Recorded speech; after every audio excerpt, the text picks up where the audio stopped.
Guys, तो कैसे आप लोग। स्वागत है आपका मेरे चैनल कॉलेज स्टडीज़ में। मैं आज आपको DU SOL BA programme understanding human development की बुक का यूनिट 2 का lesson 1 Erik Erikson psycho social theory of identity development ये जो चैप्टर है आपको डिटेल में समझाऊंगा। ये इस चैप्टर की सेकंड पार्ट की वीडियो है। फर्स्ट पार्ट की वीडियो मैंने अपने चैनल पर डाल दिया, आप वहाँ से जाके देख लेना। तो चलिए हम इसे स्टार्ट करते हैं। इसमें हम theory of psycho social development के बारे में पढ़ेंगे। एरिक एरिक्सन ने जो इन्हें 8 स्टेजेस में डिवाइड किया है, हम उन सारी स्टेजेस को, जो ये सारी स्टेजेस है, इन्हें एक एक करके डिटेल में समझेंगे। तो चलिए स्टार्ट करते हैं। तो जो हमारी पहली स्टेज है वो आती है हमारी ट्रस्ट वर्सेस मिसट्रस्ट। ये क्या होती है? ये एज इन्फेंसी में होती है, बर्थ टू 18 मंथ्स। जब बच्चा मतलब 18 महीने तक का, मतलब जो उसका स्टार्टिंग का जो टाइम होता है, जब वो पैदा होता है, जो उसका 18 महीने का समय होता है, ये तब होती है। इसमें इंपॉर्टेंट इवेंट्स कौन से होते हैं? इसमें इंपॉर्टेंट इवेंट फीडिंग होती है। और इसमें क्या होता है कि इसमें होता है कि जो चाइल्ड है, जो बच्चा है, वो अपनी हर नीड के लिए अपने केयर टेकर पर पूरी तरीके से डिपेंडेंट होता है। अपनी हर एक बेसिक नीड के लिए, बेसिक नीड जैसे कि लव, वार्मथ, सेफ्टी, इन सब चीज़ों के लिए वो अपने केयर टेकर पर पूरी तरीके से डिपेंडेंट होता है। जो उसका केयर टेकर है वो उसे प्यार करता है, वो उसे खाना वाना प्रोवाइड करता है, उसे दूध पिलाता है और अच्छी तरह प्यार करता है। तो इससे क्या होता है, इन सब चीज़ों से उसके अंदर एक ट्रस्ट की फीलिंग आती है। वो उसमें उसके बच्चों को ऐसा लगता है कि मैं अपनी नीड्स के लिए, मतलब अपने जीने के लिए लोगों पर विश्वास कर सकता हूँ।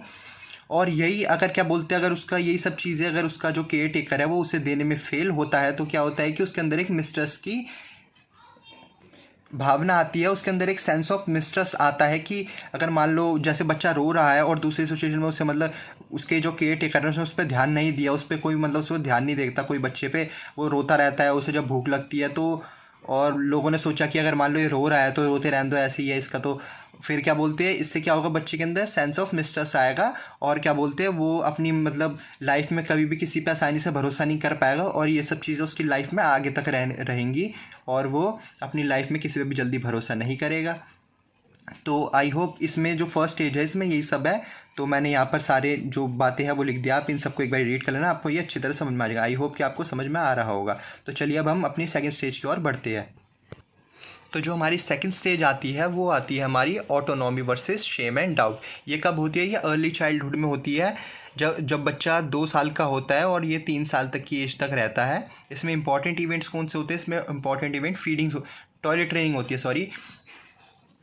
इसमें बच्चे को सेंस ऑफ इंडिपेंडेंस आता है स्टेज में, और पर्सनल कंट्रोल होता है अपनी फिजिकल स्किल्स पे। मतलब कोई भी फिजिकल स्किल जैसे कि टॉयलेट ट्रेनिंग, कोई भी बच्चा अगर इन सारी स्किल्स को अच्छे से करने में, मतलब अच्छे से कर पा रहा है, वो इन सारी स्किल्स को, जैसे कपड़े वपड़े पहनना, क्रॉलिंग वगैरह करना और थोड़ा बहुत चलना, तो इसमें क्या होगा, एक ऑटोनॉमी की फीलिंग आती है कि मैं भी वो सब कर सकता हूँ कि जो मेरी एज के बच्चे आसानी से कर पा रहे हैं, कि मैं भी वो कर पा रहा हूँ। बट अगर बच्चा इन सब स्किल्स को करने में अनेबल है, उसे मतलब वो नहीं कर पा रहा है, वो जो बच्चे कर रहे हैं, तो उसमें क्या होगा, एक शेम एंड डाउट की फीलिंग आएगी, और उसे लगेगा कि मतलब मैं तो वो सब नहीं कर पा रहा जो मेरी एज के बच्चे कर पा रहे हैं, तो उसे शर्म आएगी और उसे अपने ऊपर डाउट होगा कि मैं ये सब क्यों नहीं कर पा रहा हूँ जो मेरी एज के बच्चे इतनी आसानी से कर पा रहे हैं। तो इस स्टेज में यही सब है। तो आई होप कि आपको इस सेकंड स्टेज भी अच्छे से समझ में आया होगा। तो चलिए अब हम आगे नेक्स्ट स्टेज की तरफ बढ़ते हैं। थर्ड स्टेज जो आती है हमारी इनिशिएटिव वर्सेस गिल्ट की। तो चलिए अब चलते हैं। हमारी थर्ड स्टेज आती है वो आती है हमारी इनिशिएटिव वर्सेस गिल्ट। ये कब होती है? ये एज प्री स्कूल के टाइम पे होती है, जब बच्चा 3 से 5 साल तक का होता है। और इसमें इंपॉर्टेंट इवेंट क्या होता है? इसमें होता है एक्सप्लोरेशन। क्योंकि इसमें क्या होता है कि जो बच्चा है वो खेलना सीखता है, प्ले करते हैं बच्चे और सोशल इंटरेक्शन करते हैं। अपनी एज के बच्चों के साथ खेलेंगे, बड़ों के साथ खेलेंगे, पेरेंट्स के साथ भी खेलेंगे, तो वो सोशल इंटरेक्शन करना स्टार्ट करते हैं।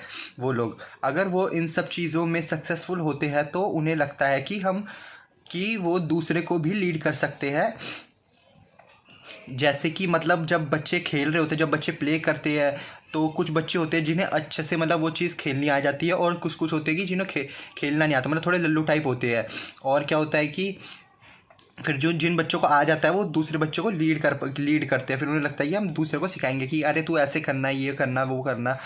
और जो बच्चे, तो फिर जो मतलब जिन बच्चों को ये खेलना आ जाता है, तो उनमें क्या होता है कि उनमें सेंस ऑफ इनिशिएटिव आता है उनकी लाइफ में, और यह आगे तक रहता है। उन्हें लगता है कि अब हम खुद तो हमें ये चीज़ आ गई है, अब हम दूसरे को भी लीड कर सकते हैं।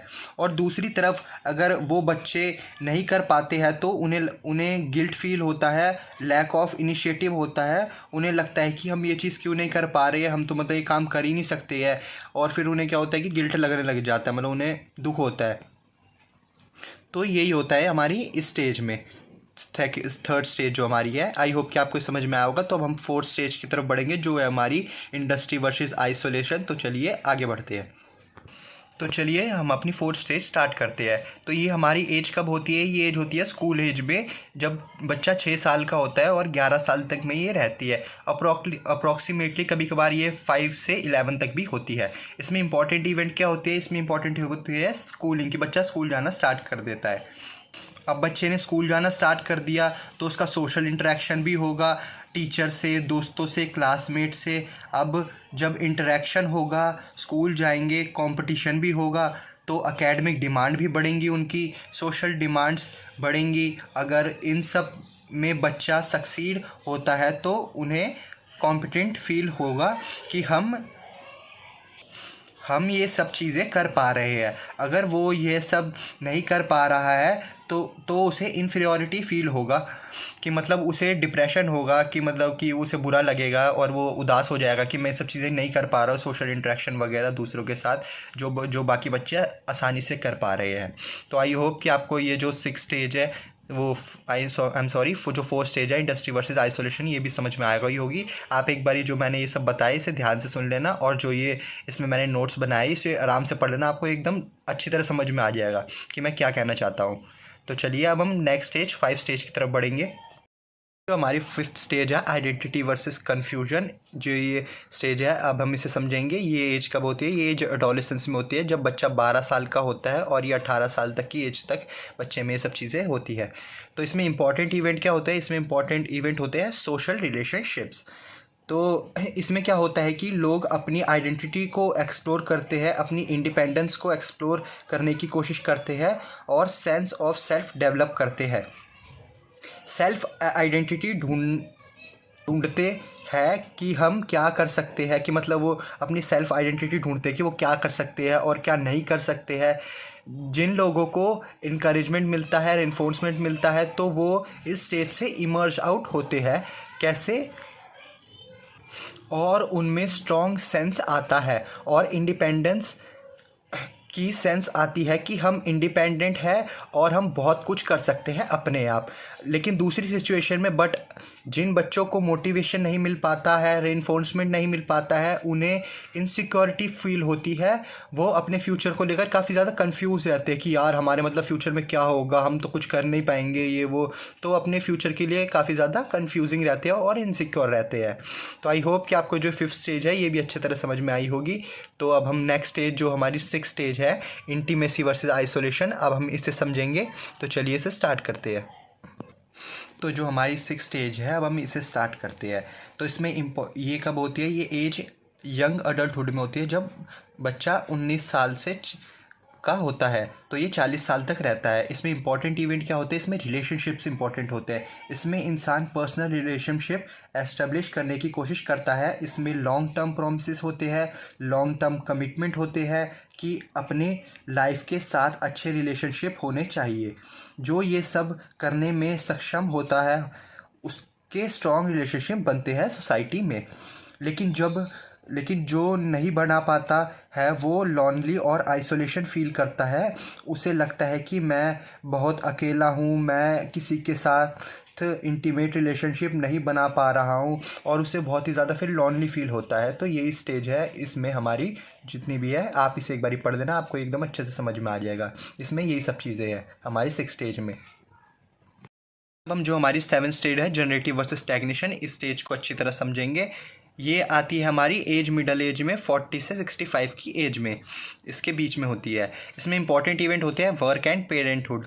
इसमें क्या होता है कि हम अपनी लाइफ पर फोकस करना स्टार्ट कर देते हैं, अपने कैरियर बनाने पर फोकस करना स्टार्ट करते हैं, अपनी फैमिली पर और अपने बच्चों पर फोकस करना स्टार्ट कर देते हैं, उनकी बच्चों की जो पढ़ाई होती है उस पर फोकस करते हैं, उनके कैरियर पर फोकस करते हैं।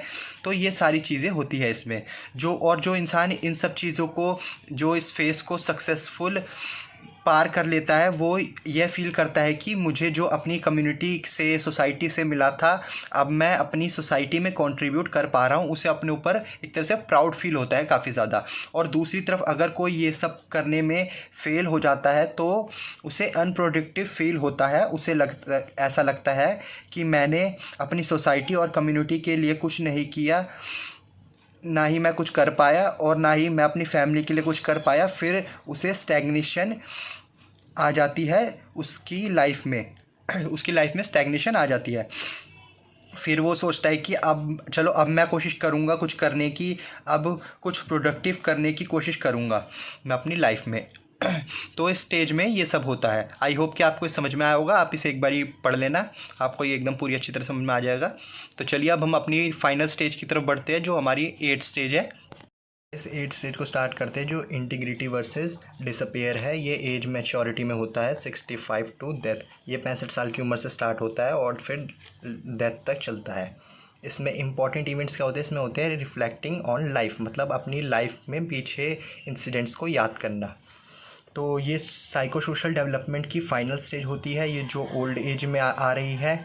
इस स्टेज में लोग अपने जीवन की घटनाओं पर विचार करते हैं और जायज़ा लेते हैं। जो लोग अपने पास्ट में देखते हैं और सोचते हैं कि वो चीज़ अच्छी थी या वो इंसिडेंट अच्छा था, मैं वो चीज़ करी थी, वो सब खुश रहते हैं, वो सेटिस्फाइड फील करते हैं और रेडी होते हैं अपने लाइफ के एंड को फेस करने के लिए पीस के साथ। लेकिन दूसरी सिचुएशन में जो लोग पीछे मुड़कर देखते हैं और रिग्रेट फील करते हैं, पछतावा महसूस करते हैं कि वो उस चीज़ को अपनी लाइफ में कर नहीं पाए, या उनकी लाइफ जो है वो चीज़ के किए बिना ही ख़त्म हो जाएगी।